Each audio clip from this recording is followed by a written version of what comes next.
everyone, and welcome to the Launch Gravy podcast. I'm your host, Larry Weber, and on today's show, I'm going to be speaking with John Janego, a senior product manager at GitHub. John has an awesome background that is steeped in cybersecurity, application security, and developer tools, and I am super excited to dig into his world of product management.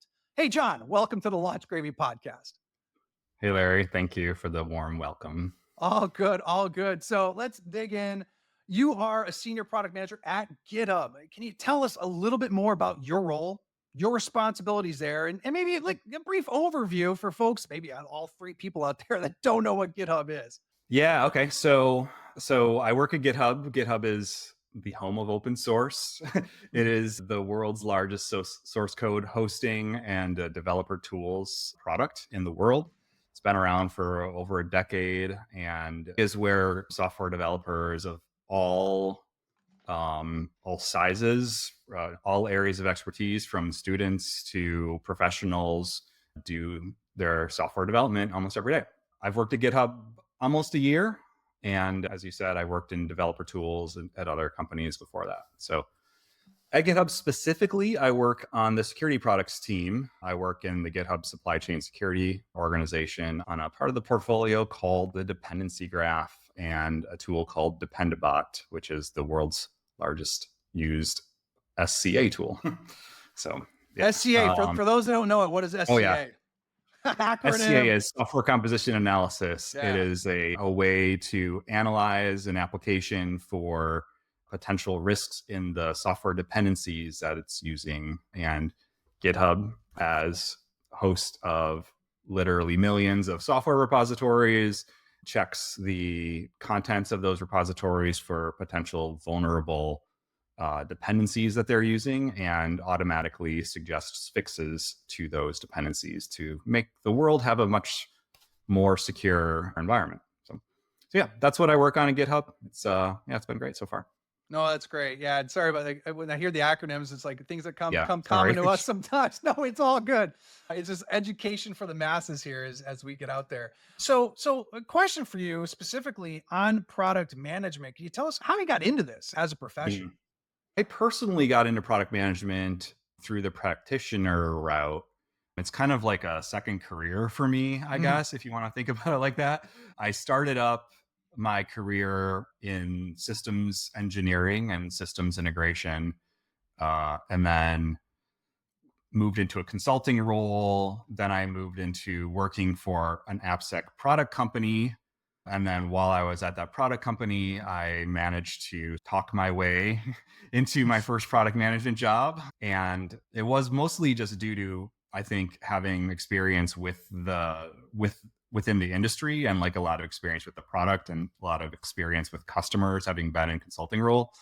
And then I guess it's been, the rest is history, So I think, like my path, I think is like, I've met a lot of product managers, and I think people come at it from kind of two paths. They either come from like the my path, where they like were in the industry as like a user and then somehow or another got connected to a product company, or they come at it from sort of like the business and marketing side, where like they're an entrepreneur or came on marketing. And then from that point got involved with the strategy parts of software business. I think both have their strengths and weaknesses also, but yeah, this has been going well for me so far. It's been almost a decade actually. Oh, that's awesome. Question for you is coming in from a user and kind of an expert, and then you're like move into the product management.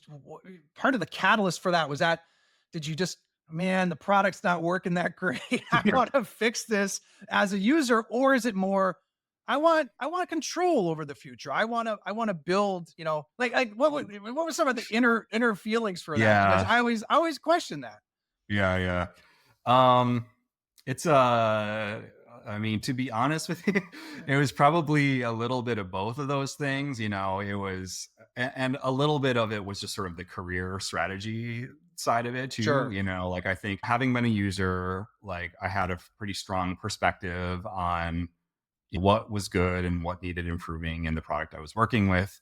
And having been in consulting, like a lot of the times I was working like help with implementation or using a lot of other software products in the same markets. I had a pretty broad perspective on what the strengths and weaknesses within the industry were. I think that kind of gave me the idea that I'd have that my perspective was a valuable one to continue to help grow our business there. Then also, like I said, because I mentioned from the career perspective, like I said, I was in consulting and in engineering role where I wasn't internal systems. I was always traveling and working Yeah. with customers and stuff. Part of me was looking for a little bit of an out from that role. Like I was starting a family at that time and looking for looking for something a little more stable. And I think from a traveling perspective, that's definitely true. From Yeah. a stress perspective, I'll say it's been a little bit less true, but I think it's on balance, I enjoy it a lot. And I feel like I have a lot more control over my destiny than like working as a consultant where you're just waiting for what's your next assignment and, that Yeah. kind of Yeah, no, it's interesting. My background a long, long time ago, I did tech consulting, and thing. it's funny how I got into product marketing, and I think it was really around having to explain complex technologies so many times to different personas, different people, different users. That you're like, this kind of fits. This looks like a career. Mhm. Let's start working on this. So it's Yeah. Someone can pay me to do this all day rather than the other stuff. Yeah, might as well. absolutely, absolutely. Awesome. So I want to dive deeper into your maybe day to day as a product Mhm. manager, right? And I'd like to know, is there any launch gravy and where we really start looking at kind of nuggets of detail of truth from launches, from products, from bringing things to market? And so I'd love to kind of, because you have an awesome background and great companies you work for, can you tell me, like, maybe some real world walkthroughs of products that maybe you've managed and launched? Take us through what the product was, who was your audience, and like from a product management perspective, what was your role and what challenges did you face? Mhm. Yeah, it's a good question because I think, just thinking back to when I was first moving into product management, like I like would ask my friends in the team, "What's your day-to-day like?" And it's actually hard to get a straight answer about it because the day-to-day is varied. It varies day to day. Sure. Um so to talk about, I guess, kind of what my day-to-days are like now and like what some consistent things have been like across my different teams has been almost always I've been paired with between 1 and 3 engineering teams. Mhm. This is again only based on my experience, but there's almost as a PM, you usually have a close partner in an engineering manager or like an engineering director. And you have like what's called, I guess, responsibility without authority. Like my I help the team sort of design like what the direction of the product should be. I make some strong opinions about some specific parts of it and the long-term strategy of it, but like the actual delivery of it owned by the engineering team. So on a day-to-day basis, what that means is like working with the engineering managers very closely just to make sure that we're on the same page about what's the current priorities, what's the current status of how things are going. Because I just want to make sure that their priorities of what they're working on align with what I am saying the business priorities are, and then keeping track of the strategy, or sorry, keeping track of the timing so that I know how to manage the rest of the launch activities around it. I think a big part of the job that I do is like expectation management of all of the different, I guess, stakeholders, both internal and external, and serve as a little bit of umbrella for the engineering team of making sure that they can stay focused on doing the hard work of actually writing software. And Mhm. then I get to do the work of about that software and telling people when it's going to be ready and telling people that it is ready and how great it is and all of that stuff. So day to days is a lot of staying in sync with them, a lot of like, but then there's of course, how do I decide, like how do we decide what the strategy is, right? Yeah, Like yeah. um y- so from that, there's a lot of that comes up in a lot of ways. Talk to customers as much as possible. I don't think I've ever turned down an invitation to speak with a customer. Those conversations kind of come up usually through talking to salespeople or talking to user groups or meeting people at conferences or other sort of public settings like that. I'll also do like outbound reach out through, like public discussion posts or public or like emails soliciting some feedback and stuff like that. So meeting with customers to just understand their needs and trying to aggregate all of the feedback I get from those people into something that's coherent of a strategy. And then there's also like the paying attention to the rest of the market and like rest of the competition space. It's not slacking on the job if I were to go surf around all of our competition's websites and understand what they're up to, or watch YouTube videos of demos of their products, or try out their own products myself and stuff. Like that's part of the job, just to understand like what are other people doing? What how does that relate to what I'm doing?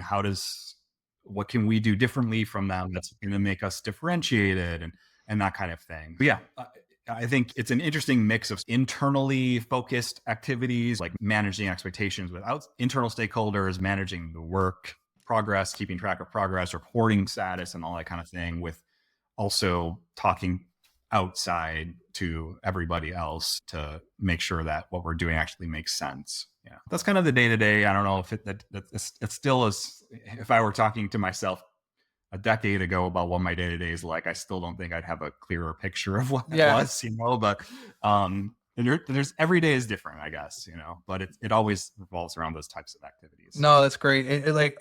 You touched on one thing. I want to ask a question to drill down on. One of them is around conflict and potential Mhm. conflict with engineering, and because hey, we do this, engineering does that, but like, can you talk us through a little bit on how you would actually get through an impasse, or you don't have to name names or anything like that, but it's more like one of these things is like, how do you do that? How do you get through that? Well, I guess conflict usually comes up in a couple of forms in my job. Or like working with engineering specifically, it's usually about, in my experience, it's usually been about pressure, I guess. Like I'm getting pressure from something. So I want to make sure that the engineering team is aware of that, and why I think it's important enough Like for me to customer tell them needs or about it. customer demands or something Yeah. like coming Yeah. down, a critical situation. Yeah. Oh, we have a customer and they're due for a renewal in 6 months or something, and they're really upset about missing this feature. So let's talk about how we can do that. And sometimes conflict comes up. Well, yeah, we can go do that, but we can't. Then we'll have to stop doing the other thing you told us is a priority. So like, you can only have one. I think like the thing with product management and engineering management too is like there's only so many hours in the day or month to do the actual building of stuff, right?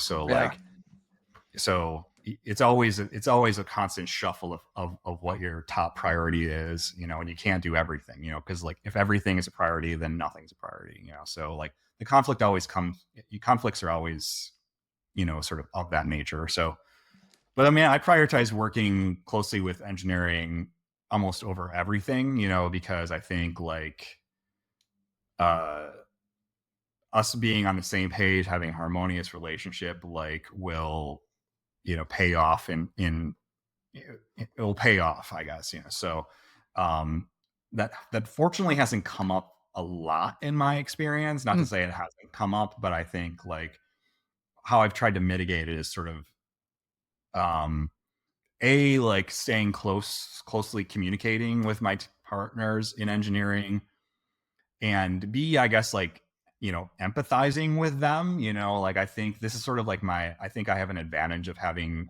a reasonably technical engineering background, where I can understand the switching costs of moving from one thing to another, and like why it's not just as simple as just do it, Yeah, like yeah. so like, I think I can really empathize with that a lot more, just by having a little bit more experience with it. I never put myself on the level of the engineers or the engineering managers I work from technical ability, but like I know enough to hopefully make my interactions with them go smoother. So Yeah, no, I think resource understanding the resource constraints and commitments and having that knowledge walking in, specifically when you have a conflict, I think is so wicked important because and having yeah, that knowledge like you do, right? You know that going in, like I just can't walk in there and tell them they got to, you know, build out this new component overnight, right? Like you understand, hey, this is going to take a couple of months, And Yeah. it moves me into it's kind of a second question here is the idea of, and you brought it up, was over communication and keeping all stakeholders aware. I feel that is maybe one of the most important things sometimes, and you might disagree, but of product management, it's like, man, you're like the center of the universe, like driving the business here. And Mhm. you're all these different cats in different directions. We're talking right now with engineering. We're not even talking product marketing, Mhm. demand gen, legal, Mhm. other parties Mhm. that are here, and you have to be that center of the universe. So Mhm. I don't know. Maybe a question for you on this would be is like, how do you personally, John, how do you manage communications? How do you manage these different stakeholders in your own personal world? Mhm. Yeah, like I said before, I think a large part of the job is expectation management. So Mhm. so I think going in, like, taking that apart is sort of understanding what people's expectations are, and then like understanding what they need to know when they need to know it. So I think the challenging parts of it, I think there's two different types of communication paths that there needs to be. I mean, I think like with the sales team and like the customer success team and like with the product marketing and the externally oriented team, I think has a very different group of needs of communication than like the internally oriented, like with engineering and other product leaders and stuff. So I guess I can talk about both of them. I think with the particularly with sales, because they're like an easy target. I think the key thing I think is important to keep in mind with a product manager is why is sales asking about something? Like my entire product career has been in essentially B2B. Even though I work at GitHub, where there is like a direct to consumer component of it, it's still mostly a B2B business. There's sales teams and that kind of thing involved in a lot of the day-to-day conversations with as a PM. And so B2B business, if you've never, I guess for those watching who haven't experienced it, there's usually fairly long sales cycles. There's usually a fairly what we call high touch sales engagement process where there's one or more salespeople involved in sort of meeting people inside of a customer, trying to nurture the relationship. It can take multiple quarters to build up the relationship to get to the point of the customer deciding that they want to do business with you. Because these are big decisions usually when you're talking B2B software. It's Mhm. like tens of thousands of dollars of purchases, if not higher. So it's not a decision that customers make lightly. So Swipe that credit card, right? so when I'm talking with if I'm talking to an account team or a sales team, like if they're asking, say, well, customer needs this, the answer, like the why behind that question or the why behind that statement is usually the customer will not give us their business in the time frame that we're looking if unless you do this thing. And like the time frame is also a very important thing because there's two different time frames at play in any B2B transaction. There is the customer's time frame in which they're looking to make the decision, Mhm. and then there's the salesperson's time frame in which they're looking to land the deal. Yeah. Those Not things always may the not same. always line up.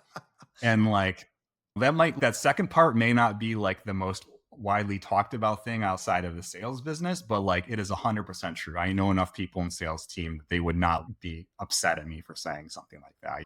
It's not like a secret. Salespeople work on commission. That's called sales, right? They have targets for a given quarter or a given half or a year or whatever. And like oftentimes like they're trying to meet those targets on a certain time frame. Mhm. Sometimes as like how this turns into making decisions from a prioritization perspective is sort of like, well, what's the why actually here? Is this a problem because the customer needs this in order to do it, or is it a problem because the salesperson needs it to make their number? Like I've had a salesperson literally tell me, well, I'm not going to go on vacation this quarter unless you ship this feature. And I'm like, but what does the customer need, man? Yeah, yeah, Like, yeah. um, and so I think like understanding sort of the root cause behind like that like helps understand the expectation management there. And I think, but I guess getting back to it, kind of rambling there is like telling them the actual what they need to know. They don't necessarily always need to know the details. Like I can't, I could say, oh well, engineer X is working on this feature and this sprint and it's hitting QA at this stage and blah, blah, blah. They don't care about that stuff. They Mhm. just want to know like when are they going to be able to show it to a customer so the customer can make the decision so then they can finish the deal and move on to their next opportunity.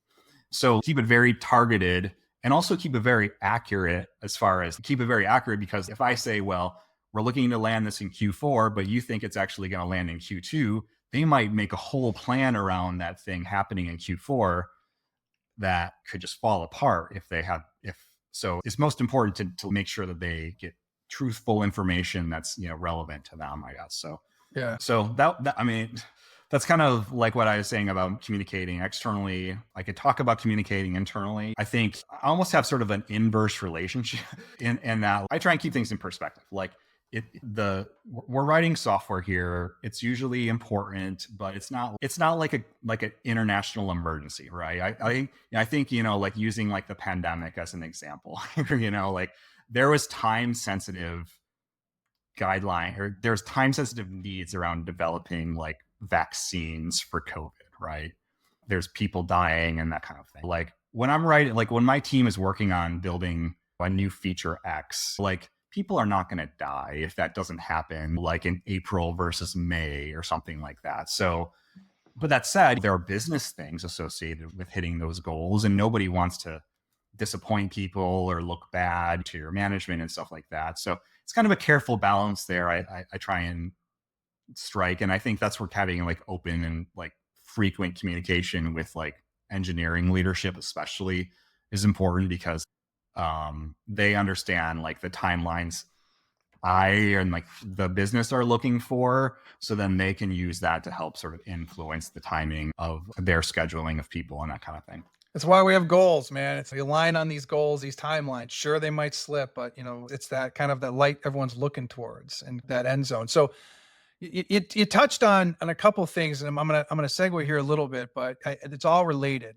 And if you're looking at it from a communications perspective, right, and keeping these stakeholders at bay, and the one thing that's moving around here is the product, and because like I think about all these different times where oh, this is coming out, and then is it coming out? Like sales already kind of sold it to people, and Hmm. it is super important to make sure we're honest internally and externally. Like, hey, keep people at bay. Like, this is not coming or this is coming.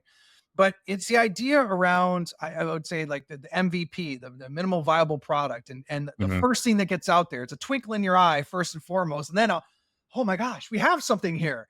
And it might not Hmm. be perfect, but that's when we start getting users and others eating from it and playing with it and getting the feedback. And this gets into Hmm. my next area I want to talk to you about, and that's the idea of something I know you've had experience with, beta programs, Hmm. where you're getting people to come on board, try something that might not be complete yet, might have some empty promises baked into it, Hmm.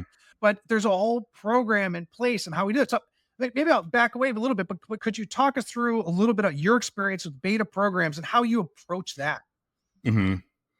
Yeah. So I personally have run probably four or no, like depending how you want to label them, I guess, I've run some pretty long, big beta programs. And I've also been part of a large scale product launch that had a 1 year long plus like beta program. So seen it done in a couple of different ways. So I guess, like the thing with, you mentioned MVP, and I think that that's like an interesting concept, especially like in the beta land. I think I'm not actually totally sold on the idea of an MVP. I think like that might be true in some circumstances, but I think depending on the market you're playing in, like the definition of viable is gonna be is gonna be more than just viable. Like I think like viable, if you like play dictionary about it, is sort of like it can survive, right? But I think like survival is not enough if you're like in a competitive market. Like survive, it needs to be, I guess the phrase I've read is lovable. So minimum lovable product. That's something that we've been talking a lot about internally recently. So I think like it's always kind of a tricky balance of, in my experience, it's kind of a tricky balance of, there's a couple things with a beta program. Is like, when do you want to show people what you have? Because if you show people something too early, especially in like a public beta, it might actually like work against you. Sure. But on the other, in Start that, like, running for the hills, man. exactly. But on the other hand, if you're launching like something completely brand new, there's a lot of value of getting that early feedback from a trusted group of users. You can sort of do the idealized product management, like release fast, test it, release again, test it type of cycle. And I guess just to be honest, like I haven't personally been involved in too many where they've been like that. My experience of beta programs has usually been where we had a pretty good idea about the viability or lovability of the concept that we were putting out there, and wanted to get it in hands of people early so they could see what we're doing. It's like a directional promise rather than like a full on like testing the market. Mm, Is this going to be a new business type of thing? And I think some of that has just been like my experience with working at companies of different levels of maturity. Like I've never worked at a 0 to 1 bootstrapped startup. I worked at a pretty late stage startup, and then I worked at a major big company, and now I'm working at GitHub. Is a pretty medium sized but mature company also. So if I was working at a brand new startup, like founding one myself or something like that, like my advice would be very different. But that's not what I work in. I don't have the experience in that, so I'm not going to like, yeah, sure, sure. yes, you can tell you exactly how you launch something as a startup when launching like. So, but when you're working in like a large established sort of B2B type of field, like it's often like you're like releasing additive features onto things that you're already doing, or you're like adding on new products onto part of the existing portfolio, but you already have a group of users established as the core of your business, which is why you're working there. I mean, Mm, like you have like, yeah, meaning when I worked at a company called Veracode, we had like maybe 10,000 something customers. GitHub has millions of customers, literally. So if we're launching something new, you have these established customer bases that you can go to and test things against them. But you're also having to frame it in the context of what does this do for them? I'm yeah. actually working on a beta program right now for something like that. We're sort of adding some new capabilities that are fairly iterative to an existing part of the product, but we still have it under beta to get the feedback from people to make sure that like our direction is on target, but also to say, hey, we heard you. We are working on this. You can have an access to it early and tell your friends about it, but just understand that it will still take us a little while before it will be finished. And I think especially like in like a relationship with established customers, like that level of trust is an important thing to show people also. That I think I'm spoiled in working in developer tools, and my customers are developers. Mm, So I can tell them, yeah, we're working on this, but it's taking longer than expected. And here's some of the cool, complicated technical reasons why it's taking longer. And oftentimes they get it. They're, yeah, empathetic to it because they're also developers. They're also working in a similar industry. That's not going to necessarily mean they're going to be happy about it, but at least they can understand like we're writing software. And yes, sometimes things go wrong and it takes longer than expected, you know? So they get it, but you're also communicating with them too, right? You're keeping yeah, them, hey, this is what going on, and I think that's definitely a benefit as well. That yeah.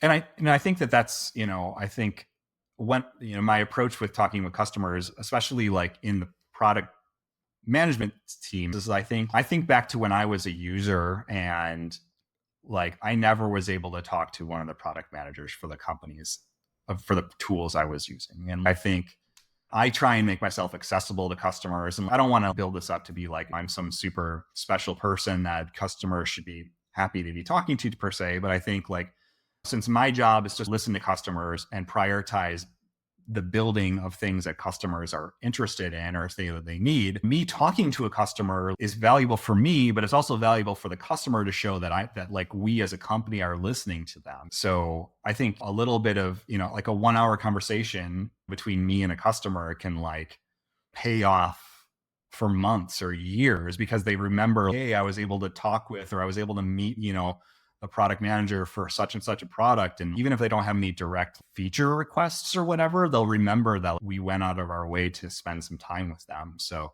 I think that, keeping that open communication with people is important, which is a cool part about working at GitHub too. Like GitHub is a very open company. Like a lot of our products are open source, developed in public, like Dependabot, like I Yeah. mentioned before. We just recently changed the license on it to make it even more easy to contribute to as an open source project. So it's particularly open compared to some other companies that I've worked for. So it's very satisfying to have that sort of align with like how I like to talk to customers too. Any GitHub customers listening, you know where to find me. Yeah, no, it's interesting too with GitHub. I'm assuming, and I could be wrong, but I'm assuming that your beta program list is a lot bigger. You have a lot more. Hey, we're Mhm. gonna release something into the wild, and I know it's probably open Yeah. access for folks versus some Yeah. I other mean, places you worked that might have been like, hey, we're gonna have 10 customers. Check this yeah, out. exactly. I mean, and GitHub has sort of this privileged position of having a super engaged user base. But we've also built in some tools to make it easy for customers to sign up for beta programs too. Like you can opt yourself into like the early release channel. And then if you've done that, you can just like, I as a product manager can add a feature to that channel and people will just automatically get access to it. So I don't even necessarily need to do outreach to them. They've already accepted that they're getting new stuff all the time. It's like being in the iOS beta, which is Yeah. like you get a notification that, hey, some new feature just came out and suddenly I've got it. So GitHub is, made a point of doing that. And as a PM, like it's super great having that sort of tooling and sort of infrastructure around that versus in other companies, there's more hoops to jump Yeah. through, I guess I'll say. Yeah, what I do want to ask a specific question on this, and I'm thinking of the big and small companies I've worked for, and as I said before, like, yeah, we only have 10 users on this, and Hmm. getting feedback from those users, usually large enterprise or people that are already like using your product day to day, they'll call you on the phone and tell you, Hmm. and that's good and bad. It's good that you're getting that feedback. It's bad you only have 10 of them or a handful versus what you're dealing with is a level of scale. And so maybe a question I have for you is, how do you get the feedback and like how do you get the feedback from so many different users out there, Hmm. some giving you throwing you shade, some love the product. Yeah, of course. is it Yeah. is it like, I don't know what is it, do you have a specific feedback channel that you're expecting to then build into the product, or are you listening to social media, you sitting in like Hmm. scouting out on Reddit somewhere waiting for like Hmm. the vibes to come in? Yeah, it's interesting. I mean, like, I think, like I mentioned before, I mean, at GitHub specifically, it's like this mix of millions of sort of individuals plus a lot of big companies who are also investing a lot of money with us too. So I think like you kind of have this balance of individual users, even maybe students, high school students or younger, Yeah. like saying, like, hey, this thing broke my project or whatever, with a guy who's working at a large bank writing mortgage clearing software or something like that. Like things that are on a scale wise just have very different type of impact. And I think the way that like so like from a hearing the feedback point of view, you'll rarely have a hard time getting feedback from those big customers. There's so many internal support systems around talking to those customers that if I don't hear from the customer directly, I will hear from the salesperson involved with Yeah. the customer, the customer success manager The working AE with calls them, you up right away. It's like, or the support team who got a ticket from that yeah. customer, or like that kind of thing. So that's rarely a problem, but getting feedback from larger public is actually harder than you would think it would be. I think like you can sort of see the engaged users through analytics and do direct outreach to them, or GitHub has a pretty decently active sort of user forums and stuff where you can see things. But honestly, I think that my approach has been, and maybe this is good or maybe it's bad, has been to look at proxy, like try and like proxy out what people like, different persona, like this person is this persona, this person is that persona.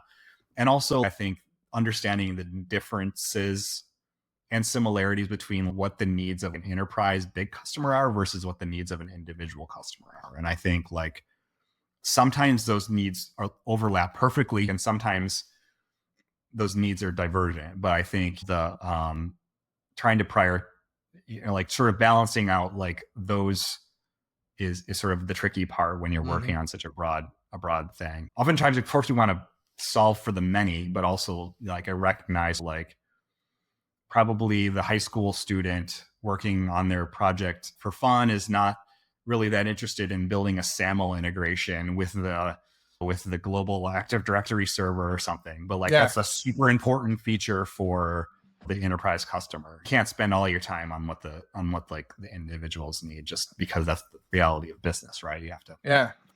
You have Oh, to make money somehow, right? you well, know? it's true. It's part of it's like really understanding your customer base, who are you. Mhm. I mean, it gets back to think about personas and things like this, and even like the types of users. It's like you have your buyer, you have your user, you have your influencer, and there could be different Mhm. levels of who your users are, into what Mhm. space and what function, and you have to weigh that out, and at the same time, not over indexing on like I'm no diss to the students, but like if you all the students' feedback is you can't Mhm. listen to just that because you do need to listen to the banks, the large enterprise, those are their mission Mhm. critical situations, and weigh out for the product where do we want to lie where with regards to the customer feedback, and then tying Mhm. that back into like when is it ready to go? When can we Mhm. release this into the wild? When is good enough? Or Mhm. not just minimal lovable product, but like, you know, or a standard lovable product or Mhm. something ready to Mhm. go. So I think that's all important things that someone needs to think about as you weigh these different feedback loops into the Mhm. product. And I think understanding, and this is where having like a clear understanding of what your business's needs are is really Hmm. important too, because the business needs of a startup are going to be different than the business needs of a public company. Public companies, for better or worse, always are trying to balance growth and margin. Like you want to keep growing your margin, or you want to keep having a positive margin at least so you can keep growing your customer base. You're trying to optimize for growth, right? Because the life cycle of a startup is you grow it as big as possible, then you sell it at the peak of that growth to somebody else who will then turn it into a profitable business probably.